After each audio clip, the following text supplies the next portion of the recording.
ಭಾರತದ ಸೌರಶಕ್ತಿ ಉತ್ಪಾದನಾ ಸಾಮರ್ಥ್ಯ 125 ಗಿಗಾವ್ಯಾಟ್ ಗಡಿ ತಲುಪಿದ್ದು, ದೇಶ ಮೂರನೇ ಅತಿದೊಡ್ಡ ಸೌರಶಕ್ತಿ ಉತ್ಪಾದಕ ರಾಷ್ಟ್ರವಾಗಿದೆ ಎಂದು ಕೇಂದ್ರ ಹೊಸ ಮತ್ತು ನವೀಕರಿಸಬಹುದಾದ ಇಂಧನ ಸಚಿವ ಪ್ರಹ್ಲಾದ್ ಜೋಶಿ ಹೇಳಿದ್ದಾರೆ. ಅಂತಾರಾಷ್ಟ್ರೀಯ ಸೌರ ಒಕ್ಕೂಟದ ಸಭೆಯ 8ನೇ ಅಧಿವೇಶನವನ್ನು ಉದ್ಘಾಟಿಸಿದ ಸಚಿವರು 2030ರ ವೇಳೆಗೆ ವಿಶ್ವದ ನವೀಕರಿಸಬಹುದಾದ ಇಂಧನವನ್ನು 11,000 ಗಿಗಾವ್ಯಾಟ್ಗೆ ಹೆಚ್ಚಿಸುವ ಗುರಿ ಹೊಂದಲಾಗಿದೆ.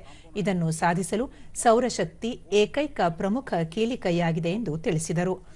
ಸೌರಶಕ್ತಿ ಕ್ಷೇತ್ರದ ಉನ್ನತಿಗೆ ಭಾರತ ಮತ್ತು ಫ್ರಾನ್ಸ್ ಹಂಚಿಕೊಂಡ ದೃಷ್ಟಿಕೋನದ ಭಾಗವಾಗಿ ಅಂತಾರಾಷ್ಟ್ರೀಯ ಸೌರ ಒಕ್ಕೂಟ ಇಂದು ಪ್ರಬಲ ಜಾಗತಿಕ ವೇದಿಕೆಯಾಗಿ ಮಾರ್ಪಟ್ಟಿದೆ. ಅದರ ಸದಸ್ಯತ್ವ 124 ದೇಶಗಳಿಗೆ ಹೆಚ್ಚಾಗಿದೆ ಎಂದು ಹೇಳಿದರು. ಸೌರಶಕ್ತಿ ಪರಿಹಾರಗಳನ್ನು ಕಾರ್ಯಗತಗೊಳಿಸುವ ಮೂಲಕ ಹವಾಮಾನ ಬದಲಾವಣೆಯನ್ನು ಎದುರಿಸಲು ಪ್ರಯತ್ನಗಳನ್ನು ಒಗ್ಗೂಡಿಸುವ ಗುರಿಯನ್ನು ಈ ಒಕ್ಕೂಟ ಹೊಂದಿದೆ. 2030ರ ವೇಳೆಗೆ ಸೌರ ಹೂಡಿಕೆಗಳಲ್ಲಿ $1 ಟ್ರಿಲಿಯನ್ ತಲುಪುವುದು ಇದರ ಉದ್ದೇಶವಾಗಿದೆ ಎಂದರು. ಪ್ರಧಾನಮಂತ್ರಿ ಸೂರ್ಯಘರ್ ಉಚಿತ ವಿದ್ಯುತ್ ಯೋಜನೆಯೊಂದಿಗೆ 20 ಲಕ್ಷಕ್ಕೂ ಹೆಚ್ಚು ಮನೆಗಳು ಈಗಾಗಲೇ ತಮ್ಮ ಮೇಲ್ಛಾವಣಿಗಳಲ್ಲಿ ಸೌರಶಕ್ತಿಯಿಂದ ಪ್ರಯೋಜನ ಪಡೆಯುತ್ತಿವೆ. ಇದು ಅತ್ಯಂತ ಹೆಮ್ಮೆಯ ಸಂಗತಿಯಾಗಿದೆ ಎಂದು ತಿಳಿಸಿದರು.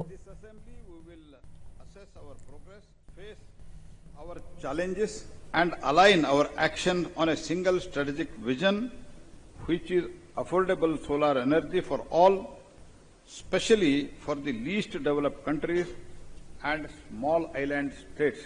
Therefore, as the chairperson of the ISA Assembly, I extend heartfelt invitation to my esteemed ministerial colleagues from ISA members, signatories, and prospective countries and our valued partner organization to come and to be part of this assembly and contribute to our common vision for the solar power world.